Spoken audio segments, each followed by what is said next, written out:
Hey everyone, quick editorial on the debate between state representatives Joshua Siegel and Robert E. Smith Jr. I think it's the new 22nd district. It's like east side of Allentown's included in it. I always can never figure out the districts and the maps and like that whole redistricting bullshit anyway. But anyway, this is the district I live in, so of course I'm like, alright, I'll shoot. I don't have time to burn, but I'll shoot over there. Let's check out the debate.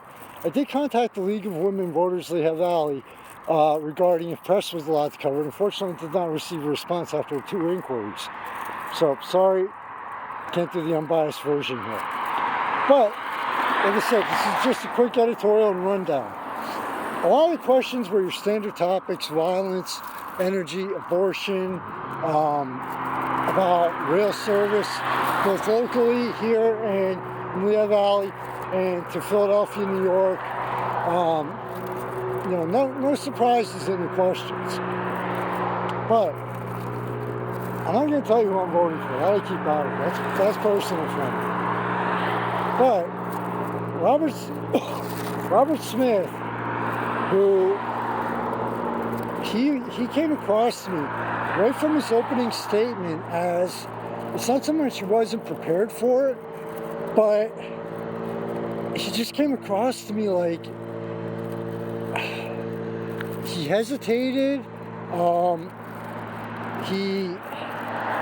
His opening statement really didn't make too many points on it, which was okay, but at times, like in his opening and closing statements, he veered a little too far for me as a voter to be. And I even talked to him about it. I said, "Look, no offense," I said, "but here's my take on it as a voter. My unbiased opinions here. Joshua Siegel, on the other hand, he was dead on, ready for it, didn't hesitate, no nothing. But Siegel proved to be an out-of-touch fucking idiot. Honestly. His response is like, when he talked about the local Atlanta bus here. I'm like, when the fuck was the last time you took a bus? The way he was talking. He came across to me as completely out of touch on a lot of subjects. And I was sitting there just completely shaking my head through most of the debate. And in fact, I even joked around with some people afterwards. And 1 or 2 actually agreed with me.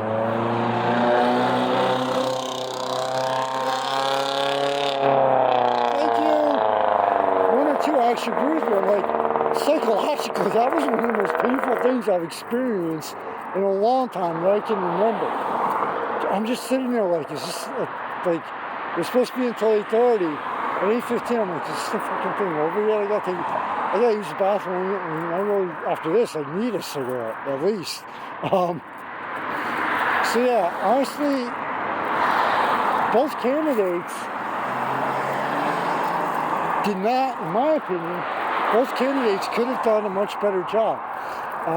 Robert Smith with getting a little more towards the point, at times. Now, I will say one thing. At times, he was. Some of his responses were very passionate. Where, when he was asked about abortion, you could tell the emotion in his voice. You could tell how passionate he was about the subject.